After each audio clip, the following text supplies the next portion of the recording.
Hello and welcome back to the Milan Save on Football Manager 2023. I hope you're having a great festive season. I got a lovely gift, a nice little AC Milan jumper, so representing the team here today. In today's episode, we are going to be kicking off our second season with Milan. We're going to go through all the transfers that have happened in the pre-season, all the games we've played as well, which included the UEFA Super Cup final against PSG.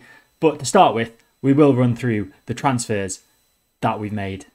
So the first transfer was unfortunately an outgoing. Alexis Saelemaekers has left us. He's moved to Spurs for £30 million. I'd put an asking price of £30 million for him. He was valued between like 20 to 26, something like that. 30 million was the highest that he'd accept me putting as his transfer value. I did want to keep him, but Spurs came in with the offer.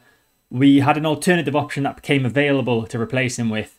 So he has left to join the Premier League side. He's played once so far this season, got a rating of 7.5, so seems to be doing okay in that initial game. And that player that became available was Brahim Diaz, the man that we had on loan last season. He was affected by injury a little bit, didn't get as many games as he maybe would have liked, but I didn't realise this. We had an option to buy him for £19 million at the end of his loan, and I thought that was a pretty good deal. That's £11 million less than we sold Saelemaekers for. Brahim Diaz is still quite young. He's still a very good player as well. So we've brought him in from Real Madrid permanently for £19 million. And yeah, he's the direct replacement for Saelemaekers. Although we do have a few other players that can play in that position that we've brought in. The next signing is up front. So I said I wanted to strengthen our striking position. We've brought in a youngster, Bartosz Bielek, who's a Polish national. We brought him in from Wolfsburg for £4 million. He is only 21 years old, so plenty of time for growth and development. He's going to be our third or fourth choice striker this season, but it's a pretty small price to pay to have more depth in that position. Next up, we went over to Portugal, and this is another one of the wingers that we brought in. This guy can play on either the right or left wing, so decent backup for Rafa Leao on the left wing, and also challenging for places with Brahim Diaz on the right wing. It's Thiago Gouveia. He's not actually been capped by Portugal, but we brought him in for £9 million. He looks a pretty good player. He's, again, young, meeting our requirement of buying players that are 22 years old or under for the first team. Next up it's a bit of a gamble, but the price of him was very low, so it's not too much of a gamble. We brought him in for £195,000. It is Marco de Graca, signed from Juve. He's 21 years old. He's got the potential to be a pretty decent Serie A player. If we can get him the game time, then he might be able to improve. If not, we'll probably be able to make a bit of profit on him. And then another right-sided winger who can also play elsewhere, left wing and up front, that we've brought in is Ivorian international Datro Fofana. Now, we signed him from Molde, from Norwegian side Molde, for £5 million. Again, just to give a bit of depth and options at right wing alongside Diaz. And the final signing that we have made is a goalkeeper signed from Schalke. He's only 18 years old, so definitely one for the future, this one. Signed for £2.3 million. It's 18-year-old German.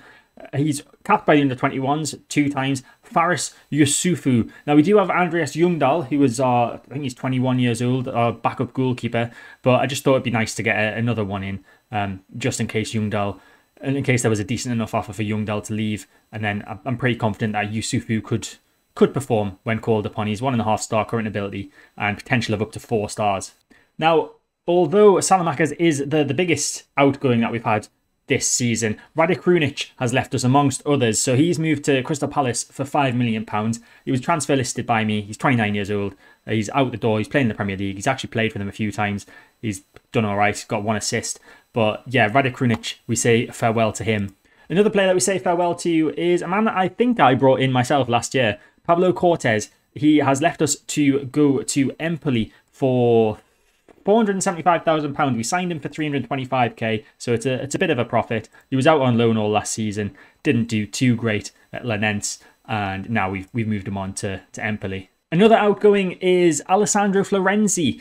He has left us to go to our bitter rivals, Inter. Now, he's 32 years old. He's progressing towards the end of his career. We weren't really playing him that much, so I was quite happy with getting, I believe, £5.5 million for him. So we signed him for £2.3 million the season before. That wasn't me that signed him. That was in real life, I believe. And we've made a bit of profit on him, so can't really complain. And another first teamer that has left us temporarily for the moment is Ante Rebic. He's gone on loan to Olympique Lyonnais in, I don't know why I've called him that. He's gone on loan to Lyon. in France. We have a loan fee in place, and there's also a mandatory purchasing option for them. After we've played 25 matches, they'll pay us £3.7 million. They're paying a monthly fee of £115,000 as well. So it comes to an okay amount of money for Ante Rebic. Was never going to really get much game time with us, so it just makes sense.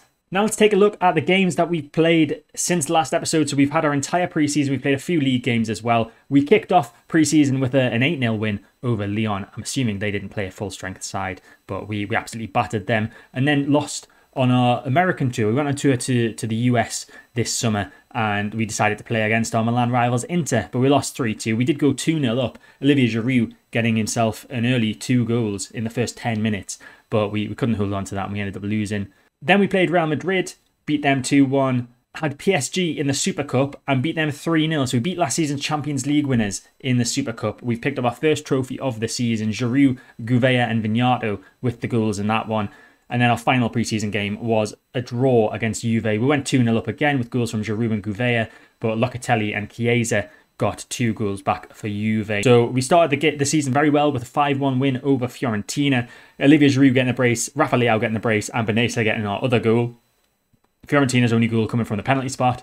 And then followed that up with a 4-0 away win over Monza with Gouveia, Tonali, Giroud and Leao all getting on the score sheet. But then we came up against a team that seemed to be doing pretty well this season, to be fair to them. Sassuolo, they took the lead very early on thanks to Hamed Traore. It was Olivier Giroud who was the man to save our blushes, and we couldn't really get a winner in the end. So that leaves the Serie A table after 3 games looking like this. So Juve top of the table, Bari surprising in second, Sassuolo also surprising in fourth, we sit in third. So it's a pretty okay start, just need to keep it going. But obviously the main focus of this save has and always will be the Champions League. So let's take a look at the groups. The draws have been made. The first match days have been played in the first half of the Champions League draw as well. So we'll be able to see who's doing well after game week 1. So in Group A, we've got Benfica, Villarreal, Shakhtar and Nice. It's Benfica and Villarreal who have come up with a win in the first game. Sort of would expect that. Group B is Napoli, Arsenal, Bayern and Hajduk. Hajduk obviously tough opposition for them. That's a group of death for them, Napoli, Arsenal and Bayern. It's Napoli and Arsenal who picked up the first wins, surprisingly. It looks like Arsenal beat Bayern actually, and then Hajduk lost to Napoli. In Group C is Mönchengladbach, Man City, Barcelona and Salzburg. And surprisingly, Mönchengladbach are winning that group at the moment, but that's because they played against Salzburg, so that kind of makes sense. And then Man City beat Barcelona in the other game. In Group D, we've got last season's winners PSG, who currently top the group. Not sure who they played against. In fact, I do know. They beat Inter 2-1 in that first game, and then Sporting beating Anderlecht by 1-0. And then we go into the half of the draw that hasn't played yet, our half of the draw, and we've got Ajax, Atletico, Tottenham and Olympiacos in Group E. Liverpool, Real Madrid, Leipzig and Copenhagen in Group F. Then our group, on paper, is probably the easiest group, I would say. It's ourselves, Celtic, Club Brugge and FC Porto. Club Brugge and Celtic, we should be beating them. Porto are probably our biggest challenge in that group, but I'd still say we should be beating them. So we should hopefully get through to the knockout rounds of the Champions League this season, but obviously we'll see what happens. In Group H is Dortmund, Lyon, Atalanta and Red Star Belgrade. So we kick off our Champions League campaign with a game at Celtic Park away from home, and I think we've just got some early kickoffs that need to be played first. Okay, so in those 2 early kickoffs, it was Spurs who have beaten Atletico by 2-0 with Atletico going down to 10 men. Salamaker's getting on the score sheet for them, so well done to him. Nice to see a former Milan player starting life well with his new club. And then Real Madrid smashing FC Copenhagen by 6-1 in Group F. But enough about all the other groups. It's time to focus on ours. We've got Celtic away from home. We should be winning this one. Let's hope we can do. So this is the lineup that we're going with for this first game in the Champions League. It's the same formation as last season. We've got Mike Maignan in goal as always. Zanoli at right back. Gabi and Tomori in central defence with Theo Hernandez at left back. That lineup at the back hasn't really changed since the end of last season.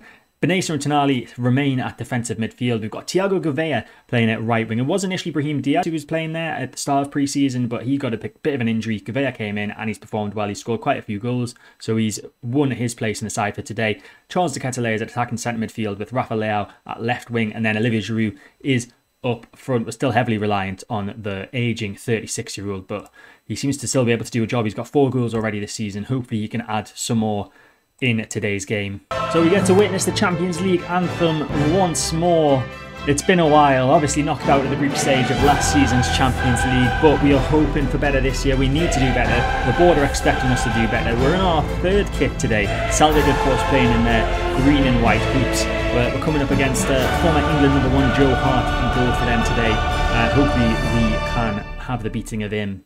So first chance of the game, it's a throw in on the left-hand side. It's Diketelea, brings the ball down, plays it into the box towards Giroud, I think, but that's headed away by Carter Vickers. Benessa collects it, now it's Gouveia, into the box to Giroud. Is that a penalty? Surely it is. I think it is. Giroud fouled by Carter Vickers, who's carrying a bit of a knock, and it's probably going to go to VAR. Hopefully it is going to be given, though. It did look like it was going to be a foul. They're checking VAR now. It's Antonio Miguel Mateo Lahoz who is giving the penalty to us, and after just over 10 minutes played, Olivier Giroud with the opportunity to get his first goal of this campaign.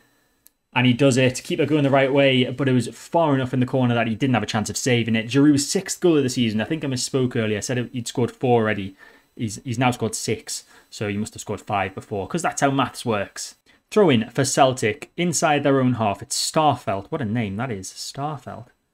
Sounds like some sort of supervillain. Made of felt, maybe. Ball played out wide left to Rafa Leao. Is he going to have a chance to cross the ball in? Hopefully he brings the ball down, plays it in towards Diketelea this time, and it's just over the bar from him. I thought it was going to go to Giroud. If it had been Giroud, pretty much guaranteed that was going to be in the back of the net. So we've not made any changes at half-time. We're into the 60th minute now, and we are on the ball. It's Gabia at the back, receiving that from the left winger, Rafa Leao. Now Zanoli, who he has been switching in and out of the side. Singo did start the season playing at right back. He had to miss a game, though. I can't remember whether that was injury or suspension, as we have made an awful error at the back, and Jota is through on goal. It's Jota, and it's 1-1. Celtic with a surprise goal against the run of play, and Tamori has to take the blame for that one, really. Now, we've got options on the bench. We're going to use them. We're going to bring on Brahim Diaz, I think, at right wing. Gouveia not doing too great out there on a 6.5. Diketelea is looking a bit tired at attacking centre midfield as well, so we'll bring on Samuel Vignato for him. We'll make that double change, and hopefully we can get back into the lead. Goal kick from former England #1 Joe Hart up towards Kyogo, headed down by Tamori, making up a little bit for that error that led to their goal. Now Brahim Diaz with space to run into down this right-hand side. Brahim Diaz looking to get back into the first team, really, with a good performance off the bench today. Ball into the box. Giroud's there! And Giroud has his 2nd goal of the game. We have got back in front. There's just no stopping this man. He's 36 years old. He shouldn't be scoring as many goals as he is, but somehow he is. Brahim Diaz doing very well there. Got the ball just past the halfway line, ran down the right-hand side, down to the byline, pulls it across, and Giroud just caresses that home into the top corner of the goal, and we are back in front, 2-1 Milan. And with 10 minutes to go, we are going to make a couple more changes. Benessa is looking quite tired out there at defensive midfield, so we'll bring on Tommaso Pobega for him, and then Giroud as well. I think he's on a hat-trick. Do I leave him on when he's on a hat-trick? I feel like I've got to. We'll bring Origi on at left wing for Rafa Leao, and then we'll keep everything else the same just in case there's any injuries or anything. I am a bit concerned about the tiredness on the back line, but hopefully they'll be able to manage through to the end of the game. Corner, Tonali to take it. Can we get a 2-goal lead in this one? Can Giroud get a hat-trick? Tonali is taking his time taking this free kick. Free kick? No, corner kick. Back post towards Giroud, headed away by O'Reilly. And then Tamori nods that down to Vignato on the edge of the box. It's Vignato with the shot, and that's over the bar. Or might have been just wide from Samuel Vignato. We are going to make that final change now. Hopefully we don't get any injuries in the last remaining moments of the game. Balotore is going to come on for Hernandez at left back. And that's all 5 subs made. And there's the victory confirmed. We have got off to a winning start in our Champions League group. A delicious victory. It was a bit of a scary time when Celtic got back to being 1-1. But we managed to get that 2nd goal, and victory was assured. I think that sends us top of the group. Indeed it does. Porto winning the other game in our group by 1-0 thanks to a penalty from Mehdi Taremi. So we've got a few league games to play off camera against Lecce, Udinese and Roma, and then we'll be back in this episode in a couple of seconds for the game against FC Porto in the Champions League. It's a battle of the two sides that won match day 1. Let's see if we can continue our winning ways against them. But obviously, we've got to play the games against Lecce, Udinese and Roma first. So we'll be back with the results from them in a sec. So we played those 3 league games and we started things off very nicely with a 1-0 victory over Lecce at home. Rafa Leao with the only goal in that game, Vignato getting the assist. We then went to Udinese. We thought we were a goal down after 4 minutes, but Beto's goal was given us offside. But we were then 1-0 down after Beto scored from a Delafeu assist after 12 minutes. Rafa Leao equalising just after half time for us with an Olivier Giroud assist. But then Samadžić got Udinese back in front on the 52nd minute. And it was that man, Olivier Giroud, who equalised for us with 20 minutes to go. It ended 2-2 in this one. And then in our most recent game, it wasn't good. We went to Roma and we got battered in the second half. A Pellegrini brace and a Chris Smalling goal consigning us to a 3-0 defeat in the end. That leaves the league table looking like this. We have dropped down to 6th in Serie A. We're still only 4 points off Inter, who are currently top of the table, but it's not a great start. We can still recover from it, but it's not great. But anyway, it's not about the league. As always, it's about the Champions League. We've got our second group game against Porto. It's at home. The early kickoffs are both of our group games. So Club Brugge facing Celtic in the other group game. Hopefully we can continue our winning run and get that step closer to qualifying for the knockout round of the Champions League. So this is the lineup we're going with for this second game of the episode. It's Mike Minen in goal, Zanoli at right back, Gabbia and Kier are our 2 centre-backs today. Tamori is being given a bit of a rest because he's not fully up to scratch condition-wise. Hernandez is at left back. Benesa has a new defensive midfield partner for today's game in the form of Tommaso Pobega. He's in for Sandro Tonali, who's also in need of a bit of a rest. Diaz comes in at right wing for Thiago Gouveia, who again needs a bit of a rest, with Charles de Ketelaere and Leao rounding up the attacking midfield line, and then Olivier Giroud up front by himself. Hopefully we can get a win at home against this Portuguese side. So first highlight of the game, it would be nice if we could win this ball back quite high up the pitch. I'm not going to try and say that name, that's got a lot of letters in it, as Leao has won the ball high up the pitch, but it's intercepted his pass by Mateus, and now it's Mehdi Taremi who scored the only goal in Porto's opening group game against Bruges. I believe that was from the penalty spot. He has lost the ball though, and Benesa with a ball down the right hand side to Brahim Diaz, who takes it down nicely. Now he's looking for a pass, but he gets dispossessed instead, and he's going to get sent off. No, he's not. I thought he was going to do a slide tackle, but he actually wins the ball that time. Holds the ball up nicely, plays it back to Benesa. Chance to get a ball in to the back post to Rafa Leao. And it's 1-0, 6th goal of the season for Rafa Leao. Brilliant start. I was very scared Brahim Diaz was going to get a second yellow when I saw he was on a yellow card, and it looked like he was about to slide tackle that Porto player, but instead he runs down the right, pulls it back to Benesa, who after a couple of touches plays the ball to the back post, and Leao with a very nice cushioned header off the inside of the post, and we are 1-0 up. Theo coming forward with the ball, finds Rafa Leao. He's got one already. Is he going to take a shot? And he's not. It's his cross, I think, towards Brahim is intercepted by the defender, and now Porto come away with the ball. Zanoli with a great intercepting header though, and that falls to Brahim. Now Brahim Diaz running down the right-hand side. Can he get a ball into the box? We've got plenty of options in there if he can. He comes back on himself. He's on the edge of the box now. It's Brahim Diaz. He goes alone, and it's off the bar, and it's just misses the goal. Now Leao. Theo is the man over on the left-hand side. Ketelaere finds a beautiful through ball to him, and Theo Hernandez running down the left-hand side. Chance to get a ball in. Comes into the box now. Just needs to play it across. He does so, and it's deflected off Max, and it's 2-0 now. An own goal from Philip Max. Theo Hernandez with an excellent run, and we can not complain about that. It was Charles de Ketelaere who found a wonderful through ball to Theo Hernandez. He had tons of space to run into. Gets his way into the box. Plays it across the face of goal, and Max puts it into his own net. Diaz, he's dispossessed by Max, the man who scored the own goal, but we've got the ball back, and it's Simon Kier at the back now, finds Pobega, who's making a rare start for us today. Lovely ball from him though to Theo Hernandez on the left hand side, cuts inside now, Theo Hernandez forward to Leao, and that's going to be a penalty surely. I think it was Mateus that fouled him. It's an English referee today, just realised. Michael Oliver, Premier League referee, is reffing this one, and hopefully he's going to give us a penalty, which is going to give us the chance to go 3 goals up. But just checking with VAR, and it has been given. Was it Mateus Uribe who fouled Rafa Leao, and now Olivier Giroud with a chance to get on the score sheet. And it's saved. I think that's the second penalty that he's had saved this season. He's normally firing on all cylinders when it comes to that, but Maybe it's an age thing. Maybe his penalty taking's deteriorating. I'll have to have a look at that. We've got a corner. Benessa takes it. That is headed away by Galeno.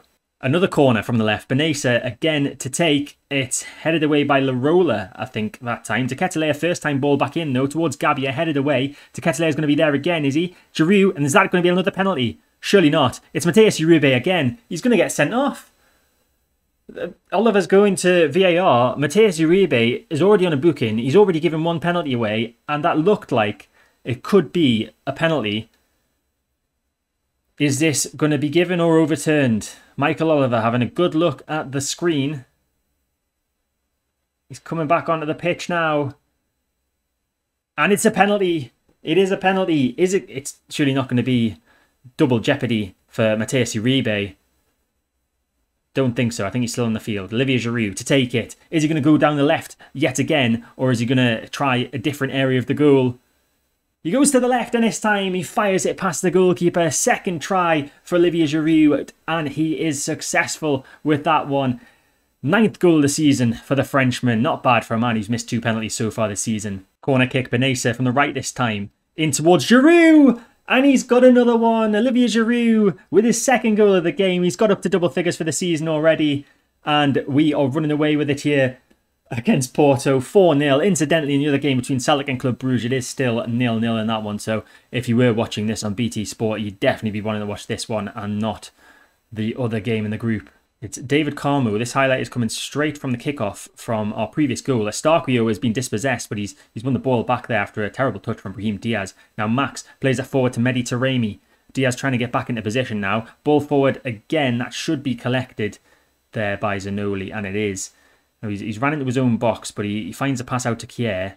Hopefully we're not going to pass our way into trouble here. Simon Kier to Gabbia, now Benessa. It's lovely triangles in the passing that we're doing here. One-touch passes from Simon Kier. Now Theo has found the ball forward to Rafa Leao, who's going to try and beat his defenders. As you know, he plays it inside to Pabega instead. Now Teketelea, through ball to Theo.